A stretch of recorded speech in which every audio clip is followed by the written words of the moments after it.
Assalamualaikum warahmatullahi wabarakatuh. Selamat malam sobat data semua. Kembali lagi dengan saya di channelnya Mas Wildan. Baik, untuk malam hari ini saya akan membahas terkait Verval PTK ya. Verval PTK yang baru aktif kurang lebih hari Selasa atau Senin kemarin. Nah, langsung saja.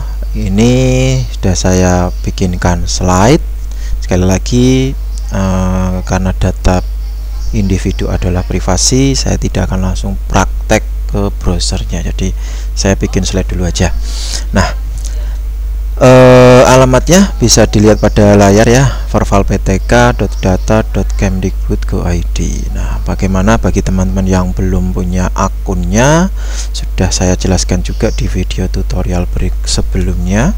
Nah, di sini juga ada saya sertakan lagi bagi teman-teman yang belum memiliki akun Verval, baik itu Verval PD, Verval PTK, Verval SP, Verval Ponsel. Nah, akunnya adalah jadi satu. Jadi ketika teman-teman memiliki satu atau registrasi sekali, maka bisa digunakan untuk beberapa aplikasi. Bagaimana caranya untuk mendapatkan akun tersebut? Nah, silakan buka channelnya Mas Wildan, lalu cari video tutorial dengan judul kenapa belum bisa akses ke portal Verval. Nah, di situ sudah saya jelaskan secara teknis. Nah, tampilan loginnya seperti ini, tinggal masukkan email dan password. Username pastinya email dan password pada saat melakukan registrasi ke SDM. Setelah berhasil memasukkan dan klik login, nanti tampilannya ketika pertama kali login kurang lebih tampilannya seperti ini. Jadi teman-teman akan melihat tampilan yang menurut saya lebih fresh ya, ada blok biru dan putih. Nah, tampilannya kurang lebih seperti ini. Nah, di sini teman-teman bisa melihat menu apa saja yang bisa dilakukan oleh operator tingkat satuan pendidikan. Nah, yang pertama adalah daftar PTK. Nah, daftar PTK nanti ketika pertama kali login, teman-teman bisa melihat semua data GTK yang ada di sekolah teman-teman. Nah, daftar GTK yang tampil di sini adalah dengan status penugasan induk. Nah, kalau non induk tidak akan muncul di sini. Jadi yang tampil di sini hanya yang status penugasannya induk. Bagaimana untuk mengubah status non induk menjadi induk? Nah, silakan koordinasi dengan admin di Dinas Pendidikan Kabupaten setempat, admin Dapodik ya, karena yang bisa merubah adalah admin Dapodik. Selanjutnya, nah, di menu daftar PTK, kenapa kok ada warna hijau? Ada yang warna merah seperti ini. Apa bedanya? Jadi di data Verval, baik itu Verval PD, Verval PTK, di Pusdatin itu sudah tersinkronisasi dengan data Dukcapil, Kementerian Kemdagri. Artinya kalau statusnya centang hijau seperti ini, artinya NIK yang digunakan oleh GTK ini sudah sesuai dengan NIK yang ada di Dukcapil Kemdagri. Kalau statusnya merah seperti ini, silang merah, berarti NIK-nya tidak sesuai atau tidak match dengan NIK yang ada di Kementerian Dalam Negeri di Dirjen Dukcapil. Nah, bagaimana caranya untuk memperbaiki? Nah, bisa juga diperbaiki di Verval PTK ini. Nanti akan saya jelaskan. Selanjutnya, nah teman-teman ketika di sini sudah muncul NUPTK-nya, juga bisa melihat apakah benar NUPTK ini miliknya GTK atas nama ini. Nah, ngeceknya lewat mana? Ngeceknya lewat alamat ini di gtk.data.kemdikbud.go.id/data/status. Nanti tampilannya kurang lebih seperti ini. Nah, untuk melihat apakah NUPTK-nya itu aktif digunakan oleh biodata PTK tersebut, silakan aja dimasukkan di sini NUPTK-nya. Kemudian klik cari dengan klik tanda merah ini. Diklik, nanti ketika diklik nanti muncul tampilan seperti ini. NUPTK berapa, namanya siapa, tanggal lahirnya berapa, tempat lahirnya di mana, NIK-nya berapa, dan statusnya NUPTK itu aktif atau tidak. Nah, di sini untuk melihat status keaktifan NUPTK. Selanjutnya, nah teman-teman, rata-rata ini yang dicari, mekanisme pengajuan NUPTK. Bagaimana caranya? Nah, untuk pengajuan NUPTK itu adalah salah satu fungsi dari aplikasi Verval PTK. Jadi untuk mengajukan NUPTK, khususnya bagi GTK yang belum memiliki NUPTK, pengajuannya melalui Verval PTK. Siapa yang bisa diajukan NUPTK pada Verval PTK? Nah, yang bisa diajukan di sini adalah GTK yang ketika teman-teman mengklik pengajuan NUPTK muncul data namanya di sini. Nah, kalau sudah muncul datanya di sini, otomatis GTK tersebut bisa diajukan untuk mendapatkan NUPTK dengan catatan sesuai syarat dan ketentuan yang berlaku. Syaratnya apa? Persyaratannya bagaimana? Silahkan teman-teman membaca ini. Nah, jadi petunjuk, persyaratan, mekanisme, dan tata cara untuk mendapatkan NUPTK sudah tertuang dalam peraturan Sesdirjen Kemdikbud nomor 1 tahun 2018 tentang petunjuk teknis pengelolaan nomor unik pendidik dan tenaga pendidikan. Bagi teman-teman yang belum memiliki petunjuk teknis ini, silahkan di-download pada link ini. Nah, setelah di-download, silahkan dipelajari syaratnya apa ketika di sekolah negeri, syaratnya apa ketika di sekolah swasta, bagaimana caranya, ABCD, semua ada di sini. Silahkan di-download lalu dibaca. Saya tidak akan menjelaskan karena kalau saya jelaskan nanti tidak maksimal, karena lebih baiknya penjelasannya langsung aja baca di sini terkait persyaratan dan tata cara pengajuannya. Kalau yang pengajuannya yang pasti lewat Verval PTK, tapi persyaratannya bagaimana ketika di sekolah negeri dan swasta jelas beda. Nah, semua tertuang di sini. Silahkan di-download lalu dibaca saja petunjuknya. Nah, setelah memenuhi persyaratan, silahkan teman-teman mengajukan NUPTK ya dengan cara klik ajukan NUPTK. Kalau sudah memenuhi syarat ya. Kalau tidak memenuhi syarat, gak usah diklik ajuan NUPTK. Nanti ketika jenengan mengajukan, ya pastinya akan ditolak oleh admin Dinas Kabupaten Kota. Kalau sudah yakin memenuhi syarat dan memiliki persyaratannya, silakan klik ajukan NUPTK. Nah, ketika diklik ajukan NUPTK, nanti akan muncul tampilan baru, yaitu biodata PTK tersebut. Ada nama, tempat tanggal lahir, jenis kelamin, dan nama ibu kandung. Nah, di bawahnya, di bawah biodata PTK yang akan diajukan NUPTK, nah ada dokumen yang harus dilampirkan. Di antaranya di sini judulnya surat tugas, bisa surat tugas, bisa SK, kalau di swasta mungkin SKGTY. Nah, silakan dilampirkan. Ingat, dokumen yang dilampirkan harus asli ya, jangan fotokopi. Kalau fotokopi pasti ditolak. Dengan ukuran masing-masing dokumen yang dilampirkan, ukuran maksimalnya adalah 1 MB. Lalu formatnya bagaimana? Bisa JPEG, JPG, PNG, atau PDF. Nah, silahkan disesuaikan saja. Tinggal pilih berkas, lalu cari berkasnya. Untuk SK, untuk KTP juga sama, ijazah SD, ijazah SMP, ijazah SMA, dan S1.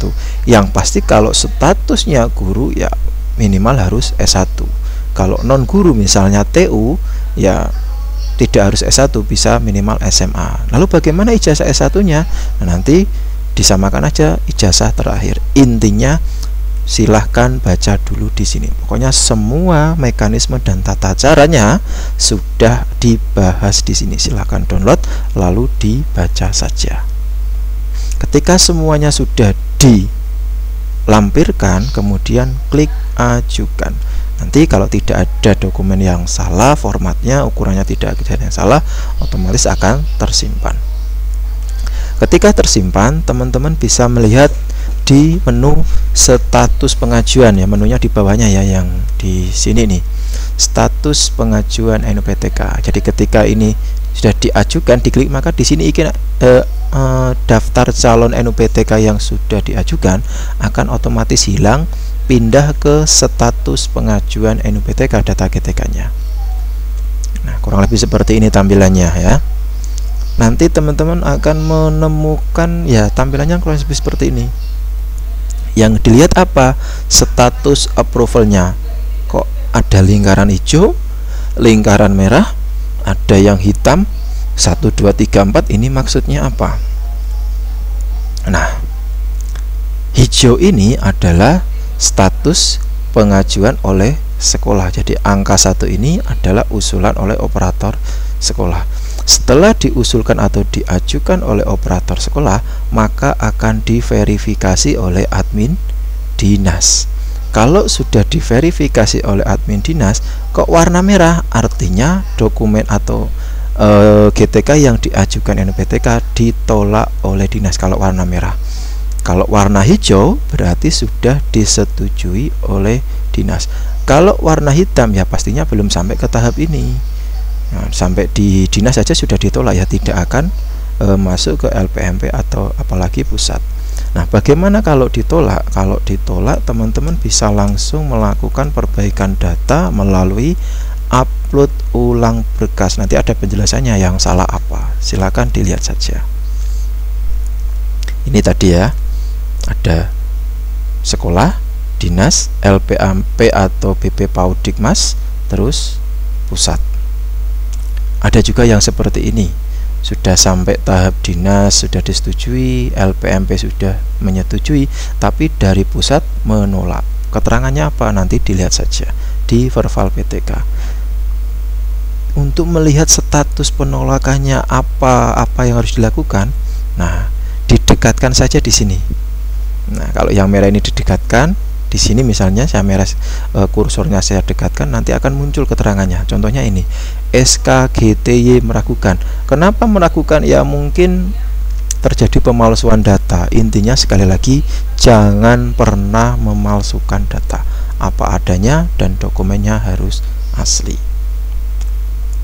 Nah, bagaimana kalau statusnya yang sudah bisa dilihat NUPTK-nya dan sudah muncul?